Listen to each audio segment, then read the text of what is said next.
Golf great Tiger Woods has a new timeline for his return to the game. We sat down yesterday afternoon for a rare interview, the first time he has sat down for an hour interview. The charitable foundation he started with his father is celebrating a milestone. The Tiger Woods Foundation is turning 20. We spoke about his struggle to come back after a series of injuries, the fallout from controversies involving his marriage, and the one decision that remains his single biggest regret. When do you think you'll come back? I'm hoping to come back in December. You are? I mean, you believe you can do that. You'll be ready. Something will happen between withdrawing from Safeway and competing there. More hard work. More hard work. Here is what's interesting about you, more than any athlete I know. It's not just you, it's us. We can't let you go.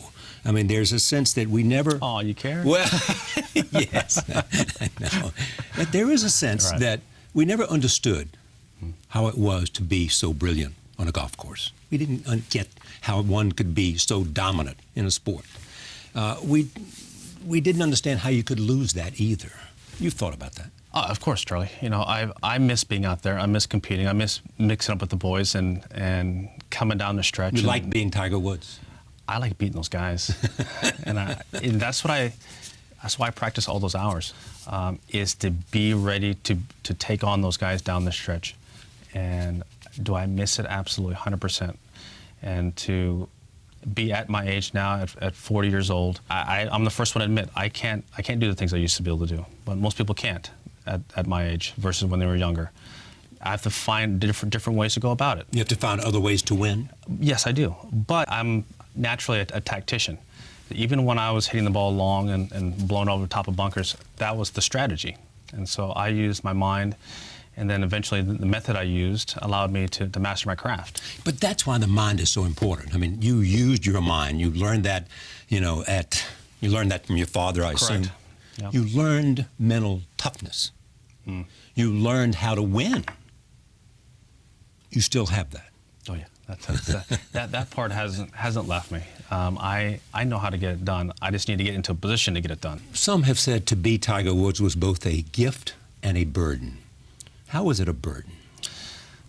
Well, it's a burden in the sense that it's the amount of obligations that I have at a tournament, the anonymity that was lost. You know, if you look back, the only regret I have in life is not spending another year at Stanford.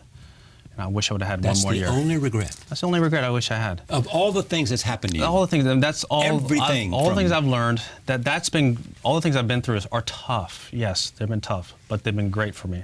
But I wish I would have gone one more year at Stanford. Would you be the golfer you are without your dad? No.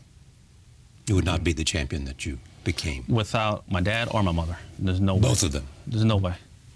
No. Because your mother stood by you and stood by him. My mother was so supportive and so loyal and so great as a mother that there's no way. She was also supportive after Thanksgiving 2009 when you had a public humiliation. Some would suggest, obviously, that humiliation you went through publicly, your private life exposed, has a lingering effect on your mind and your game. I've heard that too.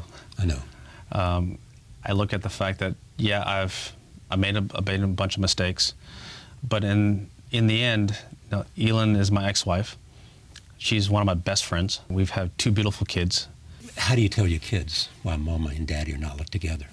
It's because Daddy made some mistakes. Daddy made some mistakes, and I'd much rather have them hear it from me.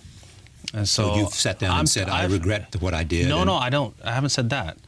I said that everybody makes mistakes, and the reason why Mommy's living in her house and Daddy's living in his house is because Daddy made mistakes, and it's okay. You had all the tools.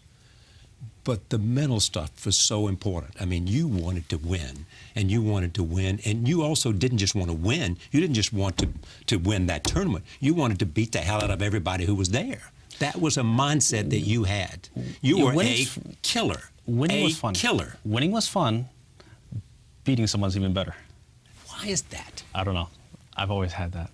You know, if you win a race, you know, you win a meet by a second or 2, it sure feels like a lot better if you win it by 5 or 6. You know, striking 4 or 5 guys out. But you know what? Throwing no hitters even better. Do you believe you'll get 18 majors? To be honest with you, no. You don't? No. You've accepted that? I've accepted I'm going to get more.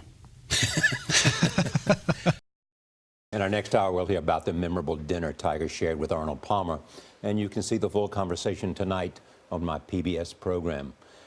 He is a warrior. Now, whether he'll be able to come back, only he knows. He believes so, but he also knows he's got a lot of work to do. I love that winning is fun, but beating someone is always bad. He's fierce. That's why he became what he was. He basically says, I don't have more ability, I don't have more strength, I don't have more talent. I just worked harder. And that's what he believes will get him back. Be interesting to watch, Charlie.